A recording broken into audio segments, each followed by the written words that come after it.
रात के ठीक 9 बजे थे।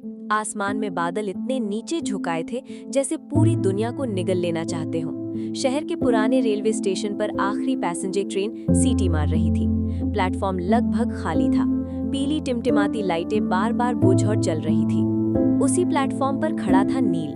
उसके हाथ में एक पुरानी डायरी थी जिसके पन्ने बारिश की नमी से मुड़ चुके थे। उसके साथ उसका दोस्त समीर खड़ा था जो बार-बार बेचैनी से इधर-उधर देख रहा था। समीर ने धीरे से कहा, भाई मुझे ये सब ठीक नहीं लग रहा। आधी रात में उस गांव जाने की क्या जरूरत है? जरूरत है। दादी की मौत के बाद ये डायरी मिली है। इसमें उस गांव का जिक्र है जहां से हमारा परिवार अचानक भाग आया। लेकिन इतने साल बाद डायरी में लिखा है वह अभी भी कुछ मेरा इंतजार कर रहा है। ये कैसी जगह है? स्टेशन पूरी तरह वीरान था। टिकट खिड़की टूटी हुई थी, दीवारों पर काले धब्बे फैले हुए थे जैसे कभी वहां आग लगी हो। तभी दूर स्टेशन के बाहर एक लालटेन की हल्की रोशनी दिखाई दी। नील तेज कदमों से उसकी तरफ बढ़ा। बाहर एक पुरानी बैलगाड़ी खड़ी थी। उसके पास सफेद दाढ़ी वाला एक बूढ़ा आदमी खड़ा था। उसकी आंखें अंधेरे में अजीब तरह चमक रही थी। बाबू, गाँव जाना है क्या? हाँ, देवगढ़ गाँव। बूढ़ा आदमी कुछ पल चुप रहा, फिर धीरे से मुस्कुराया।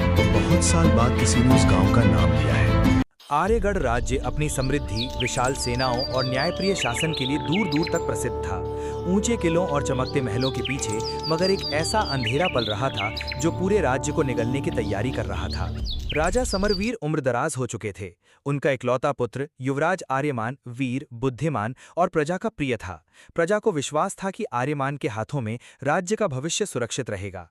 लेकिन महल के भीतर सेनापति भैरव सिंह की महत्वाकांक्षा किसी जहर की तरह फैल चुकी थी। वो वर्षों से सत्ता के करीब था मगर सिंहासन कभी उसका नहीं हो सकता था। एक रात महल के गुप्त तहखाने में भैरव अपनी बेटी कंचना के साथ खड़ा था। दीवारों पर टिमटिमाते दीपक उनके चेहरों की कुटिलता को और भयावह बना रहे थे। बस कुछ ही दिनों की बात है कंचना। एक बार तुम्हारा विवाह युवराज आर्यमान से हो जाए, फिर पूरा राज्य हमारे इशारों पर नाचेगा। आर्यमान दिल का कमजोर है पिताजी। वो प्रेम और विश्वास में जल्दी बह जाता है। मैं उसे अपने मुंह में बांध लूंगी। याद रखना, सिंहासन ताकत से नहीं, चालों से जीता जाता है। अगले दिन राजसभा में भैरव ने बड़ी चतुराई से राजा समरवीर के सामने विवाह का प्रस्ताव रखा। राजा पहले तो सोच में पड़ गए, मगर कंचना की शिष्टता और भैरव की वर्षों की सेवा देखकर उन्होंने हामी भर दी। उसी समय आर्यमान राज्य की सीमाओं का निरीक्षण करने निकले हुए थे। उन्हें राजनीति से ज्यादा प्रजा के दुख सुख की चिंता रहती थी।